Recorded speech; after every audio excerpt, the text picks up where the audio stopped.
Assalamualaikum warahmatullahi wabarakatuh. Alhamdulillahi rabbil alamin. Wabihi nasta'in ala umuri dunya waddin. Wassalatu wassalamu ala ashrafil anbiya'i wal mursalin, Sayyidina wa maulana Muhammadin wa ala alihi wa sahbihi ajma'in, amma ba'du.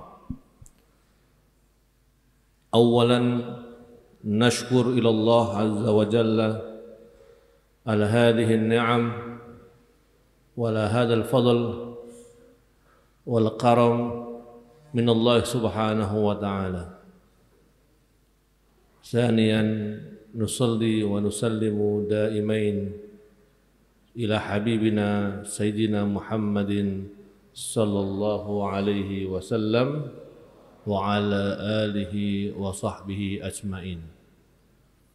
Bapak-bapak, ibu-ibu yang kami hormati, hari ini alhamdulillah mari kita bersyukur kepada Allah Subhanahu wa taala karena masih bisa beraktivitas dalam keadaan sehat.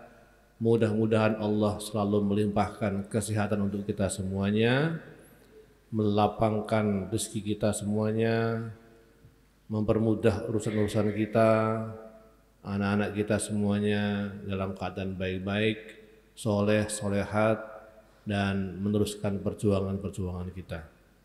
Hari ini di hadapan kita ada Dr. Yaman Al-Istuwani dari Kairo, Mesir. Nanti beliau akan menyampaikan beberapa hal, nanti saya akan menambahkan. Karena beliau ada jadwal kereta api jam 8, maka saya dahulukan beliau supaya memberikan tausiah, nanti diterjemahkan oleh Al-Ustadz Ahmad Zaki Mubarak LC. Nanti akan menerjemahkan apa yang disampaikan oleh Dr. Yaman Al-Istuwani. Falyatafaddal mashkuro.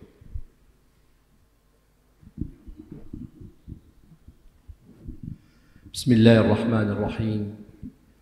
Wassalatu wassalamu ala ashrafil mursalin Sayyidina wa nabiyina Muhammad sallallahu ta'ala alaihi wasallam. Allahumma salli wa sallim wa barik ala Sayyidina wa nabiyina Muhammad alladhi akramana Allah subhanahu wa ta'ala bihi wa sharrafana birisalatil Islam والتي وصلت إلينا عن طريق العلماء الثقات، لأن هذا الدين دين عظيم أكرم الله سبحانه وتعالى به هذه الأمة. Salawat serta salam ala Rasulillah sallallahu alaihi wasallam yang telah mengutusnya dengan risalah keagamaan yang melalui periwayat-periwayat yang terpercaya. كم كانت سعادتي وسروري كبير حينما أتيت قبل فترة ورأيت الطلاب وهي تبني هذا المسجد. Berapa minggu yang lalu atau berapa bulan yang lalu saya telah tiba di sini. Sekarang betapa bahagianya saya ketika itu, kedatangan saya di bulan yang lalu atau beberapa waktu yang lalu melihat santri-santri saat itu sedang membangun masjid ini. فوقفت ونظرت إلى هؤلاء الطلاب ونظرت إلى أدائهم وإلى هذه الروح الطيبة المندفعة في إعمار بيت الله. Ketika itu saya sekilas memperhatikan betapa semangatnya, betapa berjibakunya para santri-santri itu dengan ruh keikhlasan untuk membangun bangunan masjid ini. فإن دل هذا الشيء دل على الحب لهذا الدين العظيم والاهتمام بشؤونه والاهتمام بطريقه والاهتمام بطلب العلم. Dari itu semua terpancar atau terbukti bahwasanya santri-santri semua punya perhatian dan punya kesemangatan untuk membangun sebuah peradaban keilmuan. نبدأ الآن في طريق طلب العلم في دور الأستاذ المربي الشيخ ودور الطالب. Kita mulai sekarang dengan peran seorang pendidik atau pengajar dalam unsur-unsur keilmuan. أولا نحمد الله سبحانه وتعالى دائما وأبدا على نعمة هذا الطريق وعلى نعمة هذا المكان الذي نكون فيه دائما. Yang pertama, mari kita panjatkan puji ke Allah Subhanahu wa taala yang telah menganugerahkan kita perjalanan keilmuan ini. Inna dawra al-ustaz huwa dawr al-murabbi wa huwa dawr al-muallim wa huwa dawr al-ab wa huwa dawr al-amanah التي يجب عليه أن يمليها لطالبه. Sebagaimana peran seorang pendidik atau seorang guru atau pengajar merupakan peran amanah, peran kepercayaan untuk mendidik santri-santrinya. فالأستاذ حينما يدرس الطلاب ويأخذ بيدهم إلى الخير فهذا عطاء عظيم وأنتم تعلمون الحديث لأن يهدي الله بهداك رجلا واحدا فخير لك من حمر النعم. Sebagaimana seorang pendidik atau seorang guru ketika mengajak santri-santrinya ke jalan keilmuan itu merupakan sebuah kemuliaan. Di saat suatu hadis mengungkapkan bahwasanya ada riwayat hadis yang berbunyi ketika ada guru atau pengajar mengajak santrinya atau siswanya untuk berjalan dalam perjalanan keilmuan. فكيف أنت أيها الأستاذ أيها المربي حينما يكون عندك في كل عام طلاب مختلفون تدرسهم فإذا كان الرجل خير لك من حمر النعم فكيف كان إذا عندك هذه الأعداد الكثيرة.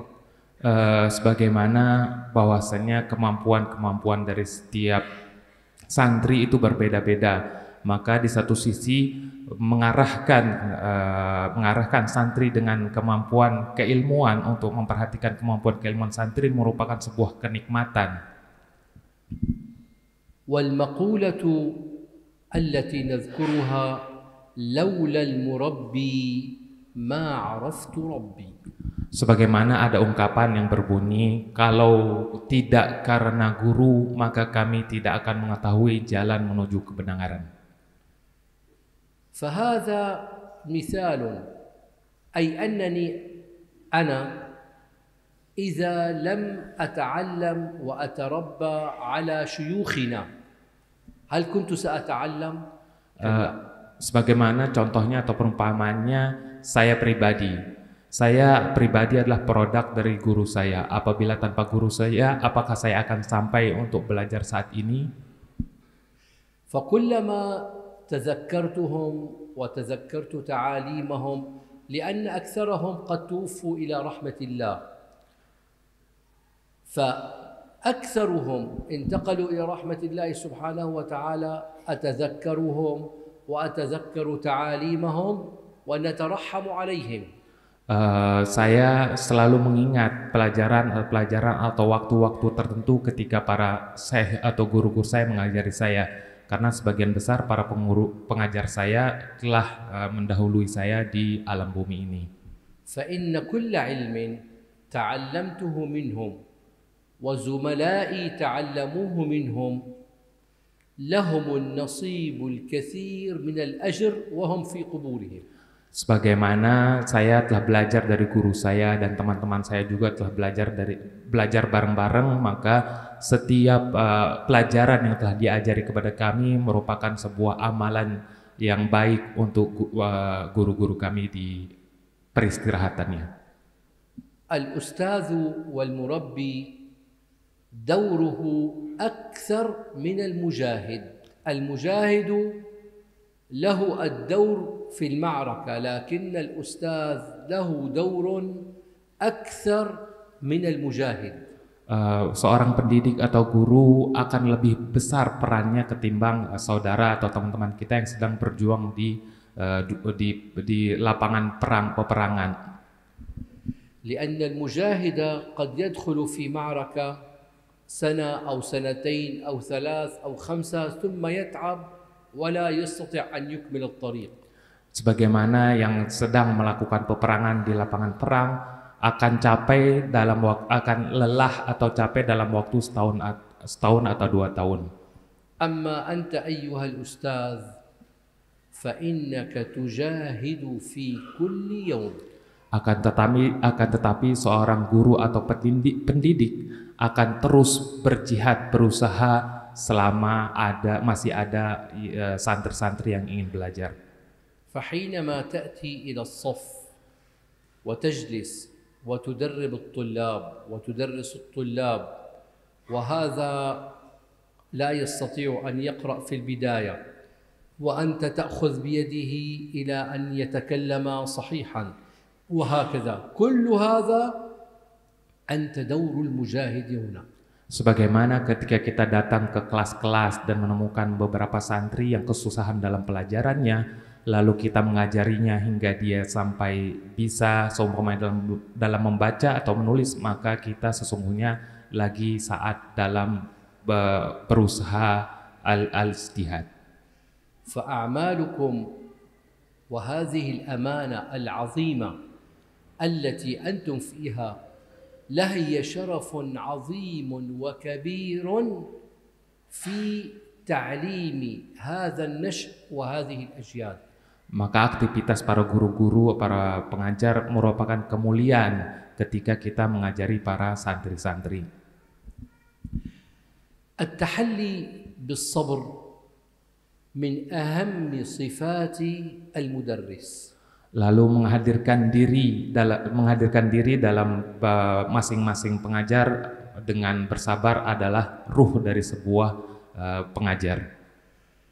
لأن الصبر هو مفتاح لك في فهم أساليب التعليم وفي نقل العلوم إلى الطلاب. Dikarenakan kesabaran merupakan kunci untuk mengajari para santri-santri atau para murid ketika dalam proses mengajar. فننتقل من مرحلة الصبر وفي هذه المكان التي أنتم فيها إلى أساليب التي تساعدون الطلاب على أدائها. Dari pembahasan sabar ini maka kita coba membahas sebuah metode untuk mengajar dalam majelis.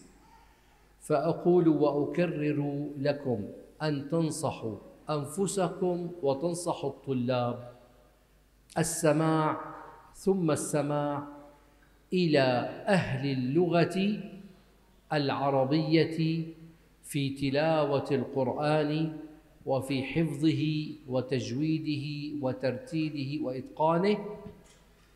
Sebagaimana saya katakan dan saya ulang-ulang untuk terus melakukan al-istima', mendengar sebaik-baiknya sebagaimana para qori itu membaca Al-Quran secara benar, secara tajwid, secara pelafazan dan makhrajnya. لأن فضل قراءة القرآن هو الطريق الذي سيعطيك مدخلا للغة العربية. الحمد لله رب العالمين. Allah subhanahu. Dikarenakan dengan membaca Al-Quran itu akan mempermudah kita dalam pelajaran khusus yang berbahasa Arab. ففضل تعلم قراءة القرآن سيعطيك الطريقة القوية والسليمة لمعرفة اللغة العربية. Dikarenakan dengan bagusnya atau benarnya bacaan kita dalam Al-Quran akan membuka kemudahan dalam ilmu-ilmu yang berbahasa Arab. وإتقان مخارج الحروف. Dan benar atau baiknya kita dalam pelafazan huruf-huruf Arab. ما معنى مخارج الحروف التي يعول عليها العلماء في التعليم؟ Di antara makharij atau tempat-tempat pelafazan huruf atau penyebutan huruf Arab yang diungkapkan oleh para ulama, لأن الحرف إذا خرج صحيحا سليما استقامت الكلمة. karena kan huruf-huruf apabila terucapkan secara benar, secara baik, maka maknanya pun akan mengikuti benar juga. فحينما نتعلم الأحرف العربية نتعلمها بوسيلة يكون تركيبها في الكلمة مختلفا أحيانا.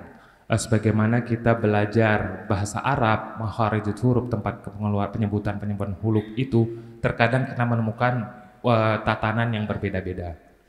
وهذا الشيء يتم تعلمه بالسماع. Dan ini semua membutuhkan pendengaran dalam proses belajar.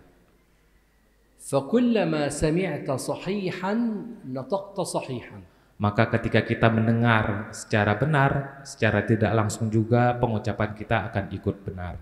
وأنا ذكرت لكم سابقا أو في محاضرات السماع للشيخ خليل الحصري رحمه الله الذي هو أستاذ كبير في قراءة القرآن وتجويده وإتقان مخارج الأحرف، وهو الذي سيساعدك أيضا في تعلم اللغة العربية وفي فهمها أيضا.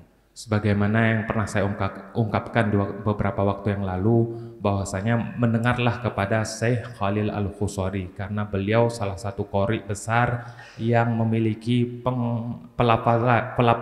pelafazan atau pengucapan huruf secara baik, secara tajwid, secara qiraah. فمن أتقن قراءة القرآن وكلمة الإتقان أي أتقن مخارجه وأتقن فن التجويد أتقن أتقن أي كتاب في الدنيا يستطيع أن يقرأه. Maka di antara siapa saja yang telah memiliki kemampuan dalam Al-Qur'annya baik dan benar, maka dia akan mempermudah atau akan mudah dalam pelajaran-pelajaran yang berkenaan dengan bahasa Arab.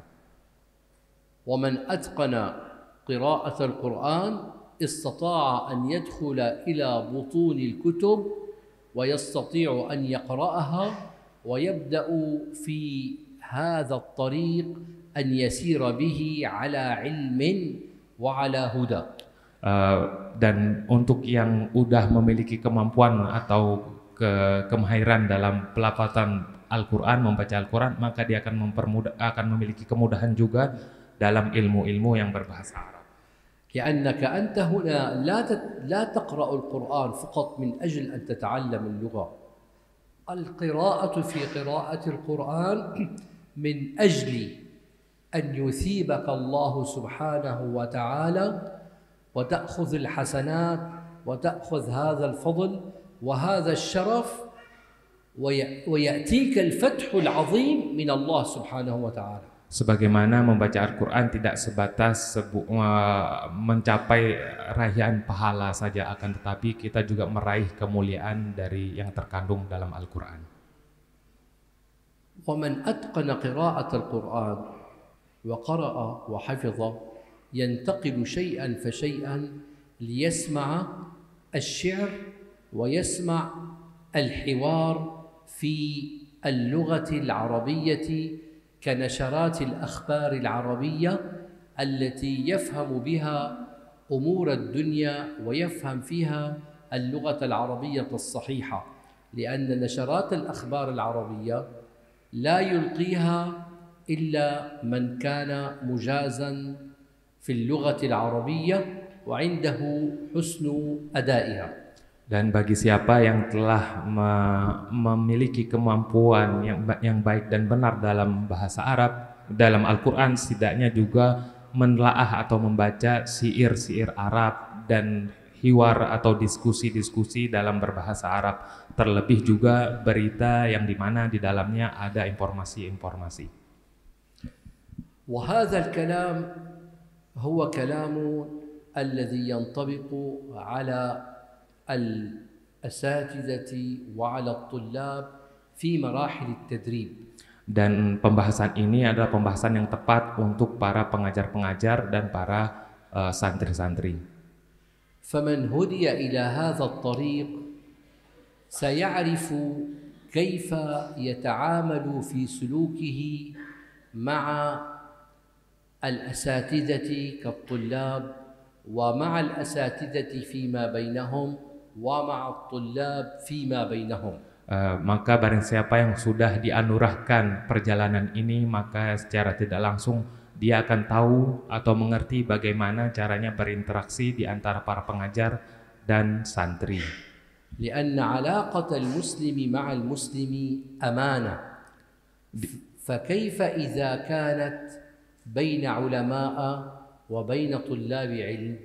Dikarenakan interaksi sesama muslim, sesama saudara muslim merupakan amanah, terlebih apalagi ketika para santri-santri dengan guru-guru pengajarnya. ويترتب من هذه الأمانة المعونة فيما بين الأساتذة والطلاب مع أساتذتهم من الخلق والتعلم الصحيح. Terdapat juga di dalam interaksi antara sesama para pengajar dan santri yang berupa pertolongan atau inayah sebagaimana interaksi antara santri dan pengajar. فالله سبحانه وتعالى فالله مع العبد ما كان العبد في عون أخيه. Allah Subhanahu wa taala bersama hamba-hambanya selama hamba-hambanya selalu menolong sesama saudara muslimnya.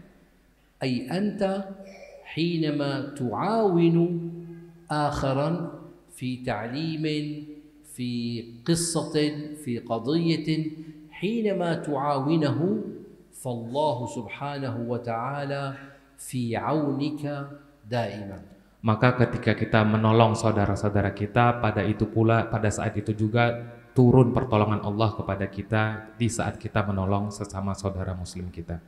فهناك أناس في هذه الدنيا هم ليسوا علماء وليسوا طلاب علم، لكنهم على قدر كبير من معاونة الناس. Di sana ada beberapa saudara kita yang mungkin tergolong belum Islam atau non Muslim, akan tetapi selalu dalam tolong menolong sesama saudara.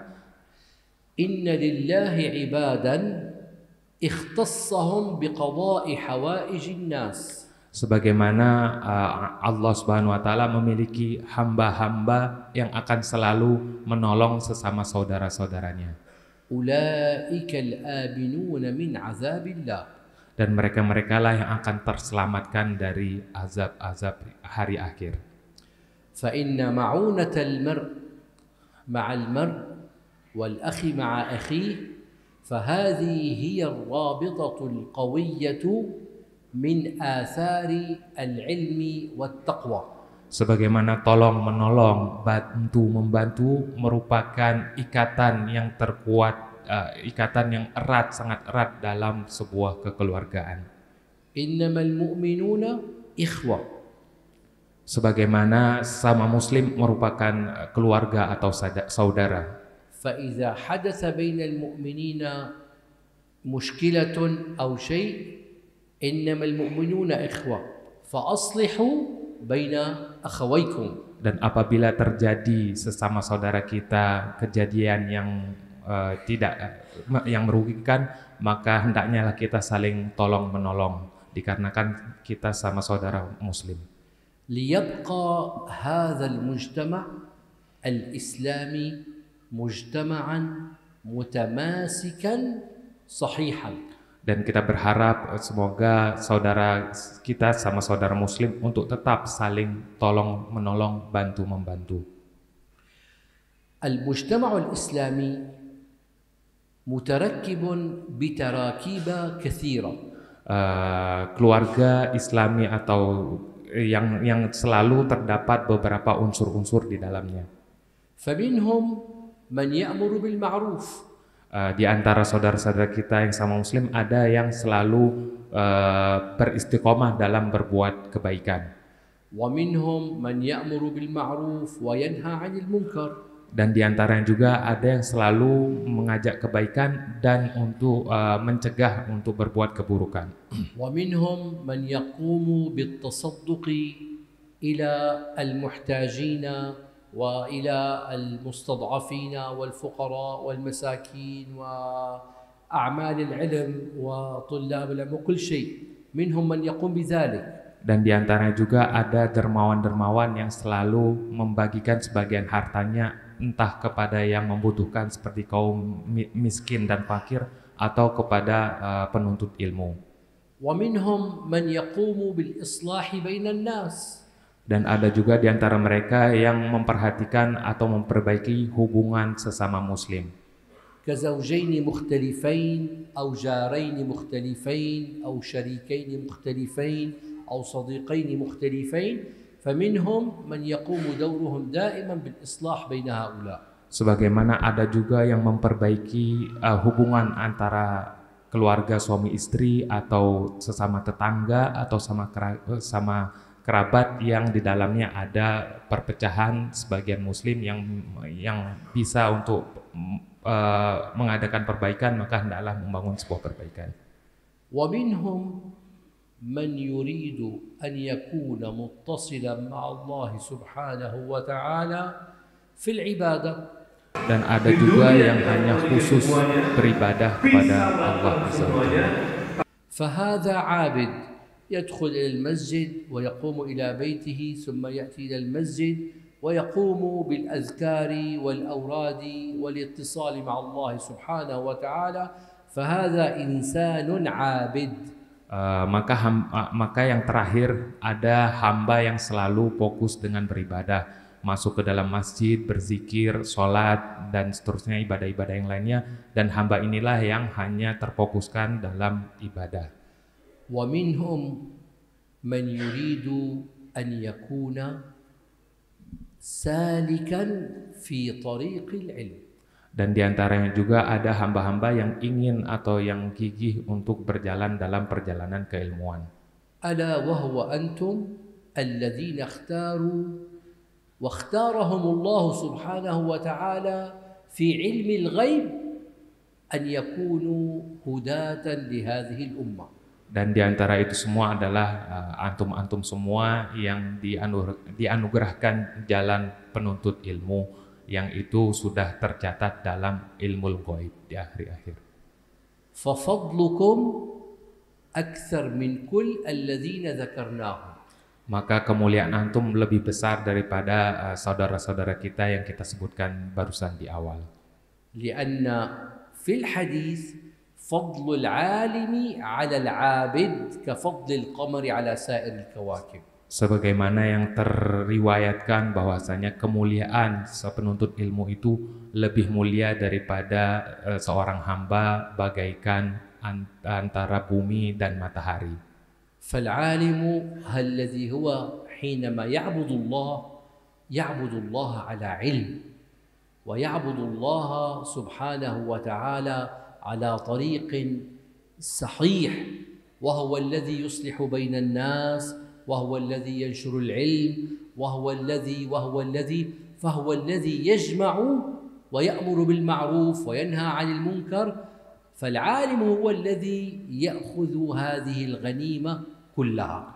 Sebagaimana seorang talibul ilmi itu belajar atau beribadah dengan ilmu, bahkan memperbaiki keburukan-keburukan yang ada di sekitarnya pun masih berlandaskan dengan ilmu-ilmu. لأنك أيها العالم حينما تصلح بين الناس أنت ستصلح على علم. Dikarenakan para penuntut ilmu ketika ingin mengadakan perbaikan, maka perbaikan yang dia bangunkan atau bikin tentu berdasarkan atas ilmu. فأنت تعلمت الأحاديث الشريفة التي تخص ذلك الموضوع في إصلاح الناس وأنت تعلمت العلوم الصحيحة في كيف يكون الإنسان عابدا ويذكر الله سبحانه وتعالى، وأنت تعلمت كيف يقوم الناس بأداء الوضوء صحيحا والصلاة صحيحا وأداء الحج صحيحا وكل هذه التعاليم الشرعية. Sebagaimana kita sudah pelajari semua hadis-hadis yang berkenaan dengan ilmu, terlebih ketika kita ingin menyampaikan atau membenarkan praktek-praktek ibadah yang ada di sesama saudara kita, tentu itu semua berlandaskan atas ilmu. فهل عرفتم قيمة العلم وهل عرفتم المكانة التي اختارك الله سبحانه وتعالى بها؟ Tidakkah kita ketahui bersama kemuliaan sebuah ilmu dan betapa besarnya derajat ke sebuah ilmu itu di antara kita? صحيح الذي أتى لتعلم العلوم الشرعية ممكن أتى على طريقين، ممكن من نفسه أراد يقول أنا أريد أن أتعلم العلوم الشرعية وأريد أن أكون عالما. Benar bahwasanya belajar ilmu syariat itu ada dua jalan. Di antara jalannya yang pertama adalah mungkin keinginan pribadi.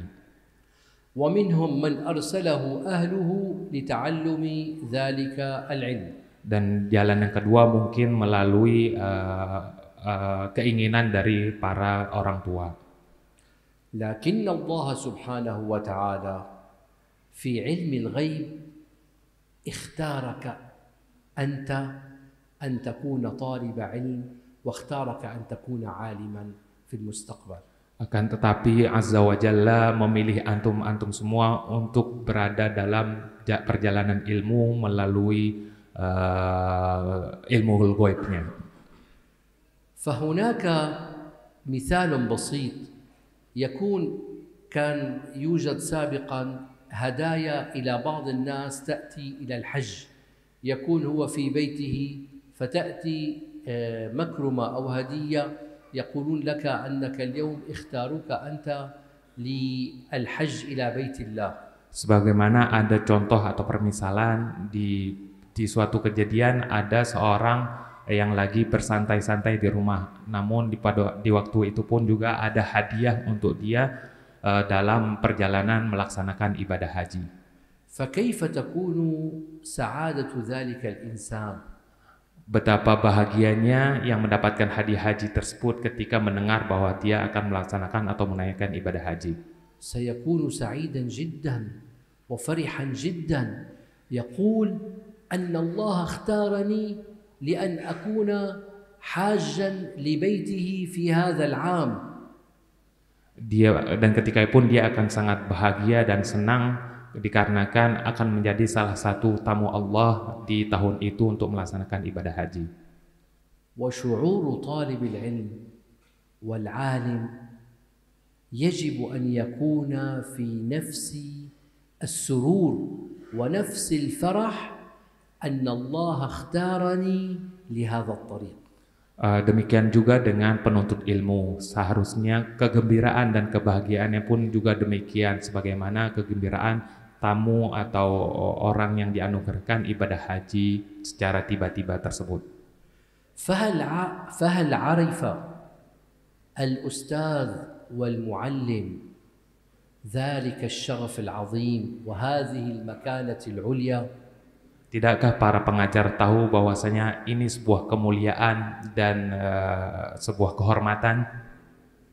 هذه المكانة العظيمة في الدنيا وفي الآخرة. Ini merupakan derajat yang besar untuk di dunia dan di akhirat.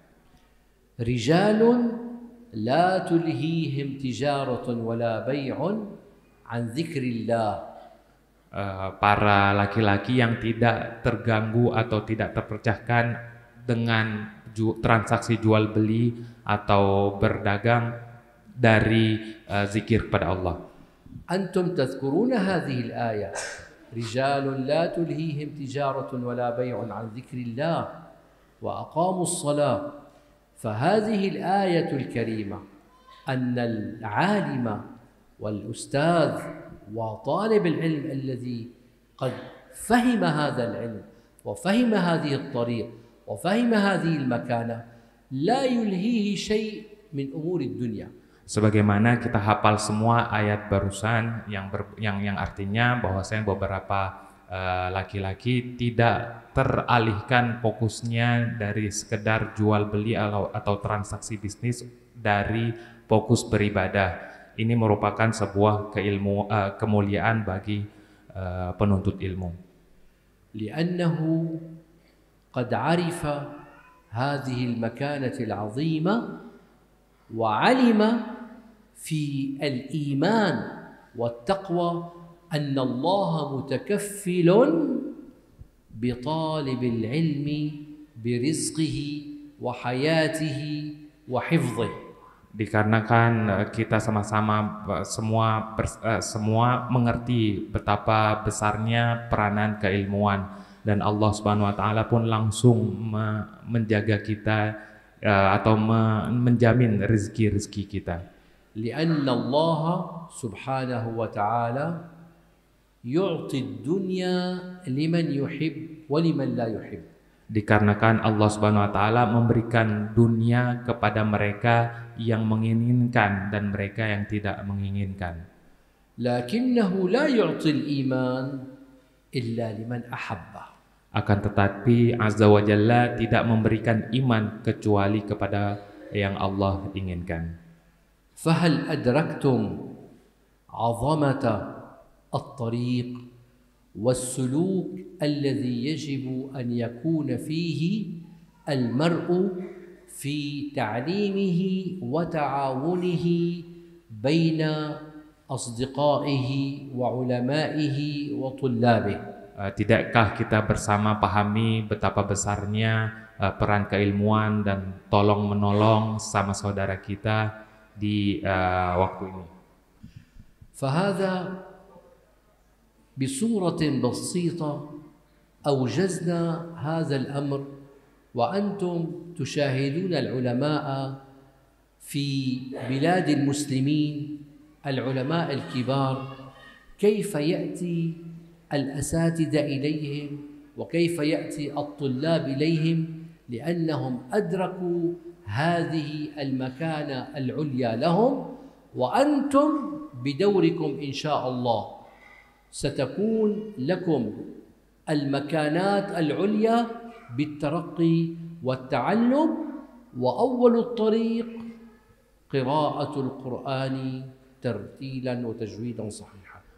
Sebagaimana kita ketahui bersama, sebuah ilmu itu memiliki peranan yang besar. Bahkan secara tidak langsung kita pun telah melihat para guru-guru kita bagaimana interaksi beliau-beliau dengan para santrinya, dan ini merupakan salah satu jalan menuju keilmuan yang sesungguhnya. نحمد الله سبحانه وتعالى الذي أكرمنا ووفقنا وفضل علينا اليوم في هذا الموضوع وفي هذا الكلام وفي هذا الجمع، ونسأله سبحانه وتعالى أن يجعلنا عبيد إحسان ولا يجعلنا عبيد امتحان. Mari kita panjatkan puji syukur kepada Allah Subhanahu wa taala di pagi hari ini, dan kita berdoa semoga kita menjadi hamba-hambanya yang memiliki kebaikan, bukan sekedar menunaikan kewajiban. Wa nas'alullah azza wa jalla an yudima fathahu alaina futuh al-arifin wa yuwaffiqana jami'an tawfiq as-salihin wa yufahhimana jami'an fahm an-nabiyyin. Dan kita berdoa selalu semoga Allah Azza wa Jalla menganugerahkan kita cahaya-cahaya kenabian dan petunjuk-petunjuk para ulama soleh dan muttaqin. Wa nas'alullah Azza wa Jalla an yasrifa 'anna as-su'a wa ahlahu wa yajma'ana bil ashkhas alladzina ahabbahum Allah fi hadhihi dunya. Dan kita berdoa bersama-sama semoga Allah menjauhkan kita dari orang-orang yang tidak baik dan selalu membersamai kita bersama saudara-saudara kita yang memiliki niatan baik. Jazallahu khairan al-qa'imin ala hadha al-amr wa ala umuri tazakka wa ala kulli ustadhin wa talib ilm وكل منفق وكل إنسان ساهم في هذا الأمر وكل إنسان سيساهم في هذا الأمر في المستقبل. نسأل الله لنا ولهم التوفيق وسعة الرزق والبركة والخير العظيم يا رب العالمين. Dan kita berdoa, sama-sama berdoa semoga yang memiliki peran dalam acara ini selalu dianugerahkan kebaikan, termasuk kepada seluruh darmawan-darmawan, semoga selalu diberikan kebaikannya. دعواهم فيها سبحانك اللهم وتحيتهم فيها سلام وآخر دعواهم أن الحمد لله رب العالمين. Baik Bapak Ibu hadirin dan hadirat yang dimuliakan Allah Subhanahu wa taala. Menyambung tadi apa yang disampaikan oleh Dr. Yaman Rustuani tentang pentingnya menuntut ilmu. Jadi jangan dipahami bahwa menuntut ilmu itu hanya dalam kelas. Momentum begini ini dalam bagian daripada menuntut ilmu. Orang tidak tahu, menjadi tahu itu karena sering hadir di pengajian-pengajian. Bagaimana dia tidak tahu? Bagaimana dia akan tahu kalau dia tidak pernah atau jarang menghadiri pengajian-pengajian? Nah, majlis-majlis ilmu itu bahkan Allah Subhanahu wa taala dan Rasulnya menegaskan dalam hadisnya bahwa malaikat itu menaungi sayapnya kepada orang-orang yang sedang berada di majlis ilmu seperti ini. Mereka memohonkan ampun kepada Allah dan ridho atas apa yang mereka perbuat.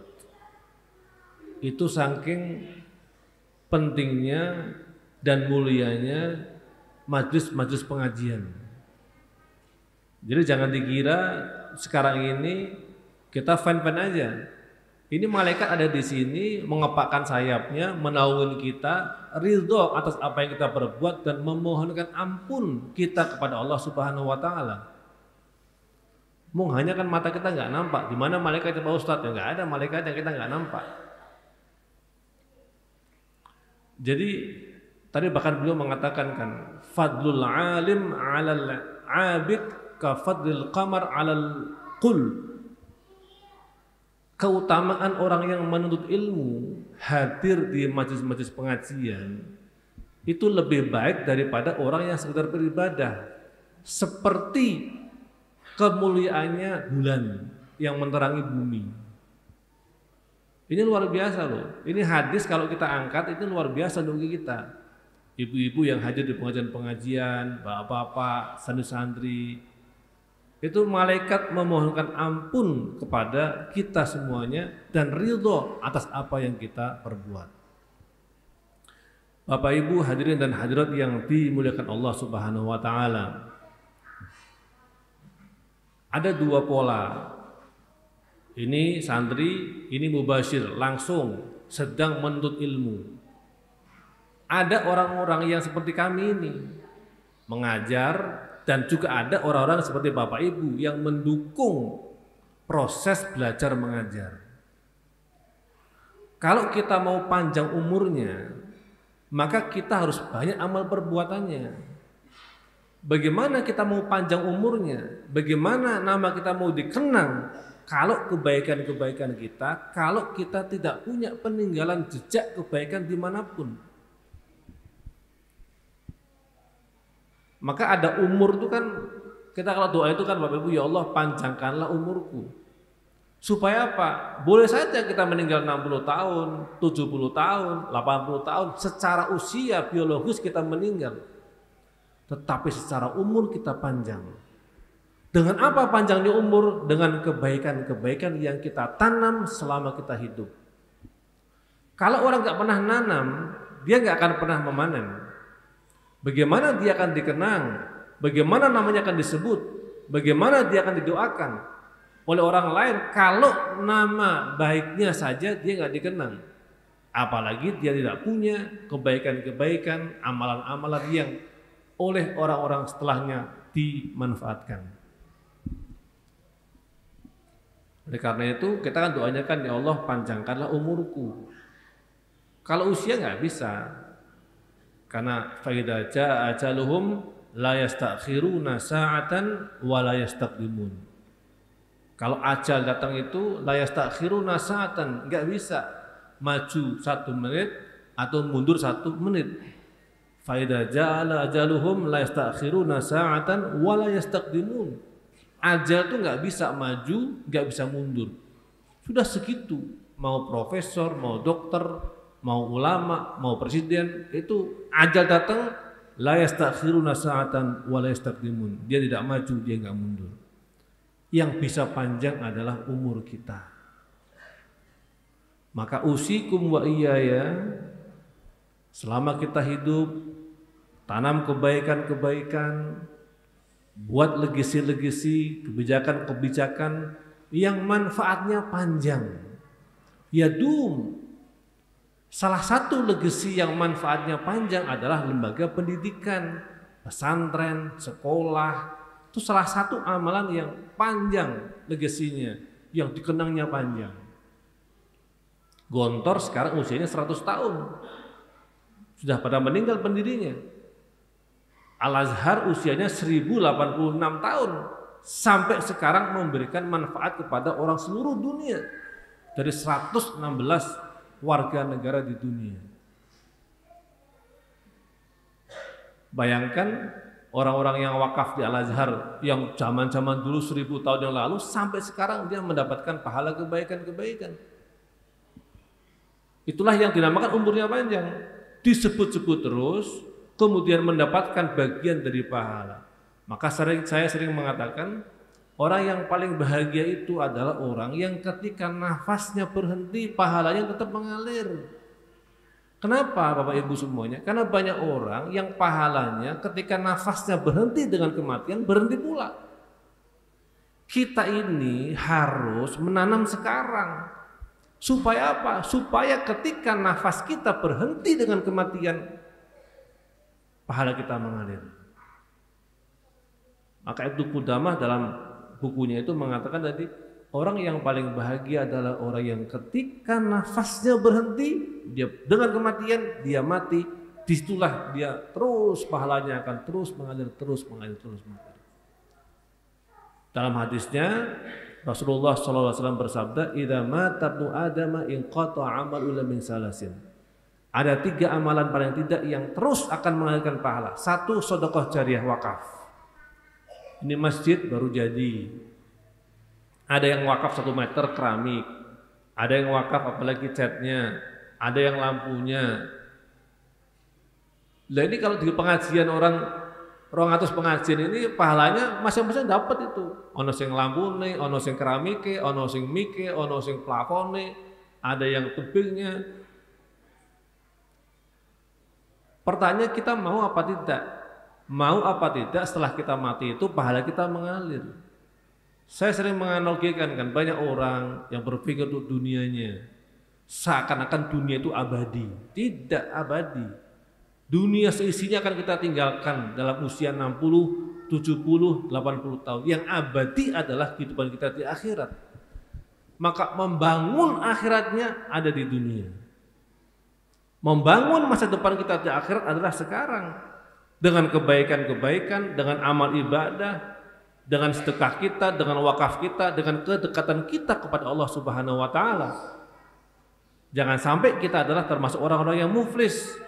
Di dunia kita memiliki semuanya, bisa melakukan semuanya, tapi begitu kita meninggal, kita tidak punya apa-apa, tidak ada pahala yang kita bawa.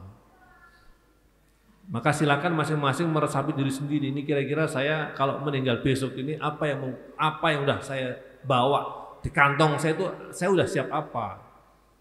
Masing-masing kita akan berintrospeksi diri.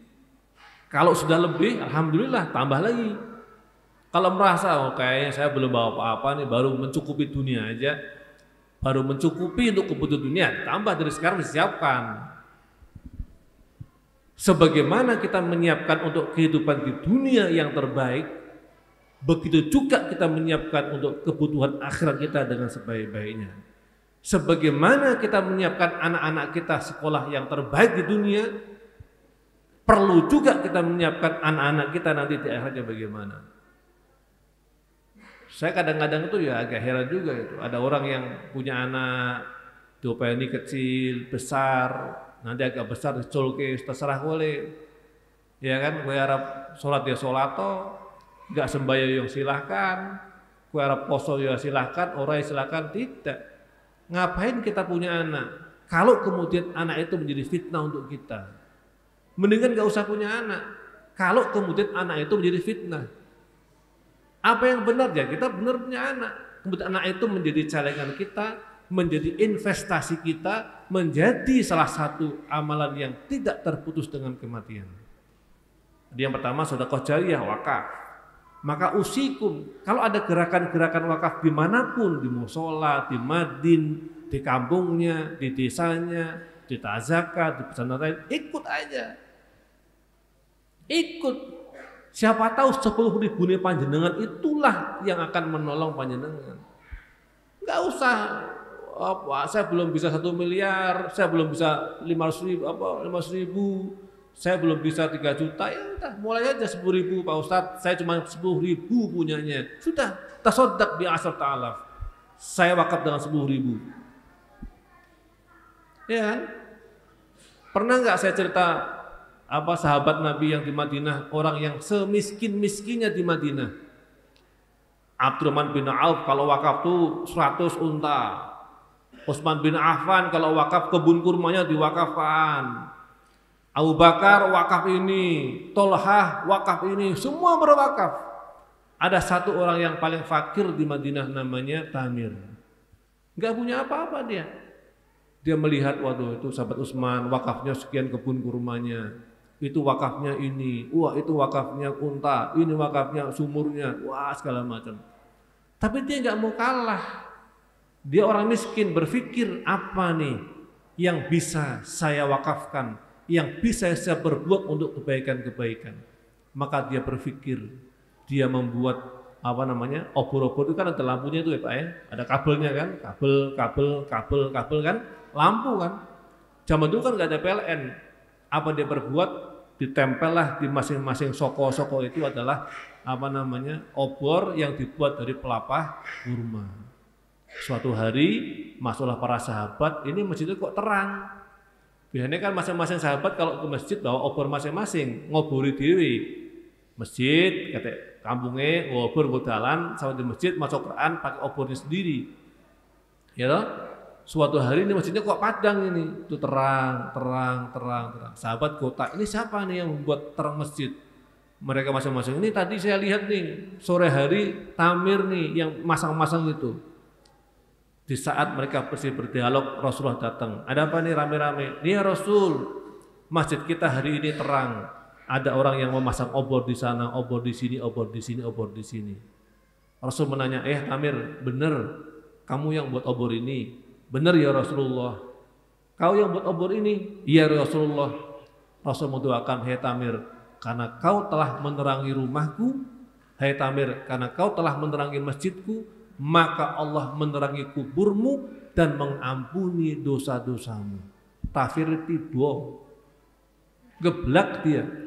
Saking kagetnya didoakan Rasul tuh geblak dia, geblak ke belakang itu kira-kira. Kenapa ya Rasul? Saya mau ngasih obor itu aja, nggak seberapa dibandingkan Utsman, nggak seberapa dibandingkan Tolhah, nggak seberapa dibandingkan Abdurrahman bin Auf, nggak seberapa dibanding Abu Bakar. Doamu itu kelebihan. Itu kira-kira gitu. Tamir merasa doanya nggak sebanding dengan apa yang saya lakukan. Saya mau ngobori masjid pakai pelapah kurma, toh pelapahnya ya nutur ning kebon. Wong dia fakir nggak punya kebun kurma, nutur pelapah ning kebon tak pasang, tak sumet, mumpan. Doamu itu berlebihan. Coba bayangkan. Hanya menerangi masjid dengan pelapah sisa, diterangi. Rasul mendoakan, Tamir, karena kau menerangi masjidku, maka Allah menerangi kuburmu dan mengampuni dosa-dosamu. Saking senangnya, saking bahagianya, saking takjub dan kagetnya Tamir tiba. Nah kisah-kisah ini kayak gini banyak.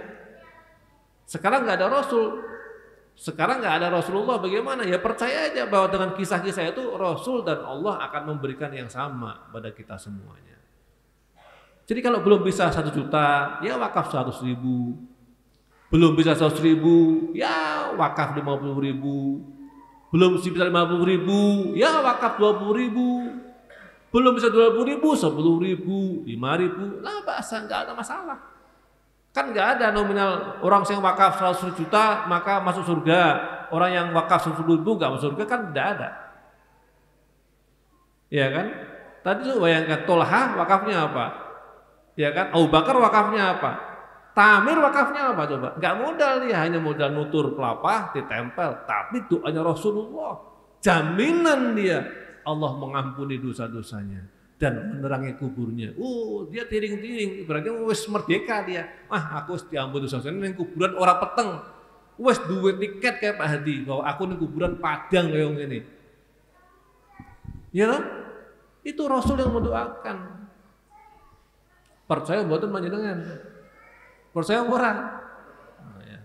Maka dalam Al-Qur'an Al-Baqarah kan dikunci panjenengan. Alif lam mim dzalikal kitabu la raiba fi. Dalam Al-Qur'an itu tidak ada keraguan. Hudan lil muttaqin, yaitu untuk orang-orang yang bertakwa. Alladzina yu'minuna bil ghaibi, yaitu bagi orang-orang yang percaya, beriman terhadap hal-hal yang gaib. Kematian itu kan gaib. Rasul mendoakan, ya Tamir, Allah mengampuni dosa-dosamu dan menerangi kuburmu, itu kan nanti.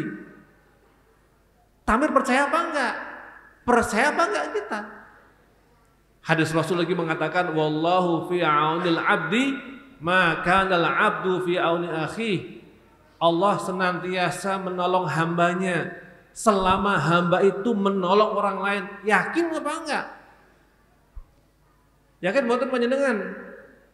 Yakin kok meneh? Yakin. Ngelih apa iki sarapan iki. Wis siap sarapane. Nah, mohon.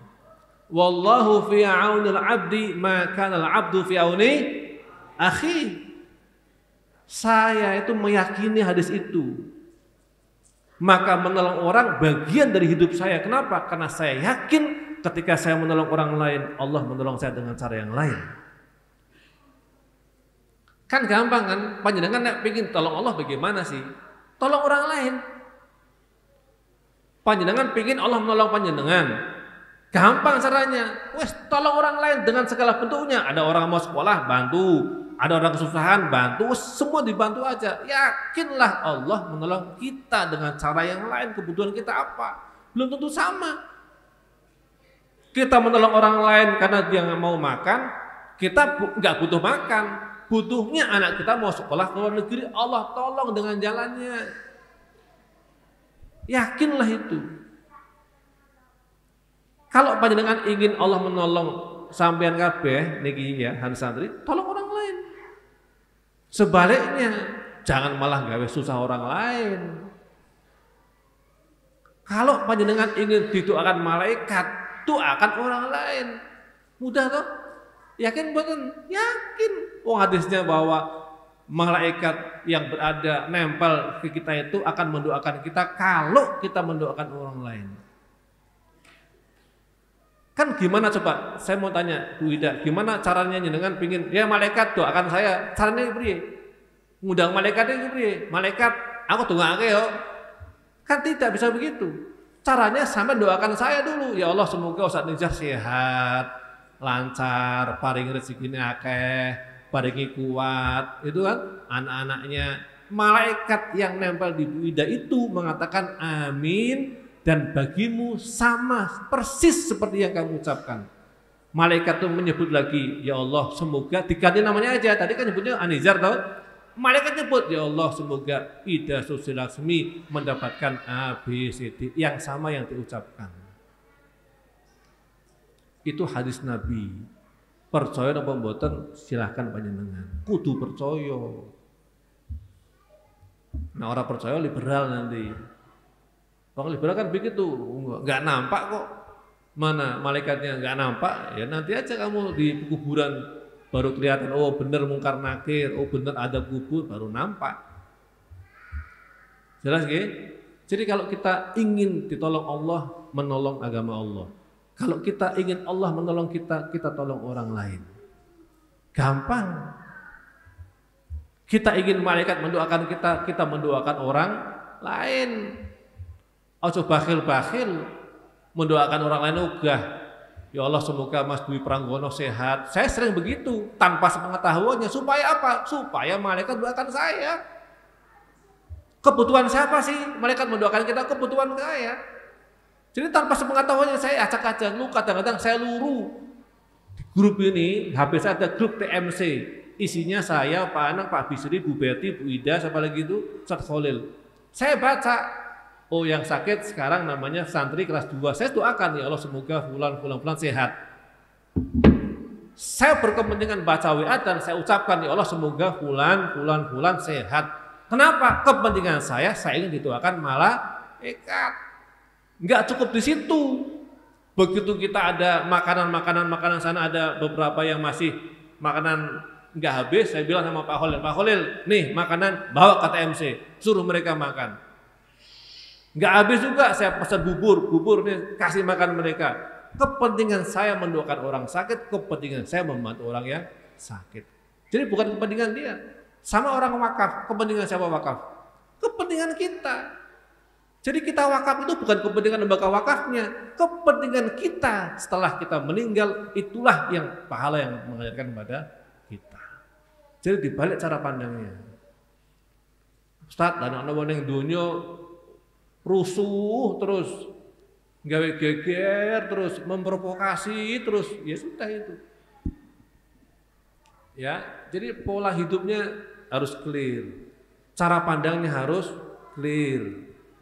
Jangan sebaliknya, nolong orang tapi malah membunuh karakternya. Kowe ngerti, ojo tuku jajan yang kono, kayak beracun yang kono, kayak bahaya. Nah, itu kan membunuh karakter. Kudunya malah mempromosikan kan. Kudunya mempromosikan, Pak sini manganan yang kono, wae enak. Saya tuh Pak kalau makan di suatu tempat, saya bawa orang lain habis itu. Saya bawa orang lain lagi. Saya mempromosikan gratis saja. Makan sana yuk, saya bawa orang. Yuk kita ke sana, saya bawa orang. Orang lain bukan bawa orang lain lagi. Ya kan namanya kan amil khair. Kemarin Dr. Yaman Istuwani itu kemana? Ke Gontor. Ya kan, ceramah di Gontor, ceramah di Al-Muqaddasah, ceramah di Pesantren Anak Soleh, ceramah lagi di Madiun. Saya berkepentingan apa nih yang bisa saya sahamkan sama dia yang ceramah, saya apa nih pahalanya, ya kan, udah tol bensinnya saya bayarin. Kenapa? Dia ceramah sejam 2 jam. Jadi kepentingan kita berbuat kebaikan. Silakan Bapak Ibu memperbanyak kebaikan sebagai sangu kita untuk di akhirat nanti. Sebagai apa? Sangu. Hidup di dunia tidak panjang, nggak lama, 60 tahun, 70 tahun, 80 tahun, tapi apa yang kita siapkan untuk masa depan yang selamanya, yang sebenarnya, yang sejati itu. Mudah-mudahan Bapak Ibu semuanya mendapatkan limpahan rezeki, keberkahan, dimudahkan dalam urusan-urusannya, anak-anaknya anak yang soleh-solehah, santri-santri semuanya sukses, ya mudah-mudahan sehat selalu Bapak Ibu. Kita berdoa pesantren Tazaka, Allah memberikan limpahan rezekinya, santri-santrinya sukses semuanya, guru-gurunya sehat, barokah, dan kita semuanya ya mendapatkan limpahan rahmat dan ampunan dari Allah Subhanahu wa taala, dan orang tua kita, suami kita, ya istri-istri siapa meninggal, guru-guru kita mendapatkan ampunan, maghfirah dari Allah Subhanahu wa taala. Ala hadhihi niyyah wa kullu niyatin shalihah. Al-Fatihah. A'udzubillahi minasyaitonir rajim. Bismillahirrahmanirrahim. Alhamdulillahirabbil alamin arrahmanir rahim maliki yaumiddin. Iyyaka na'budu wa iyyaka nasta'in. Ihdinas siratal mustaqim. Shiratal ladzina an'amta 'alaihim ghairil maghdubi 'alaihim waladdallin. Aqulu qouli hadza. Assalamualaikum warahmatullahi wabarakatuh.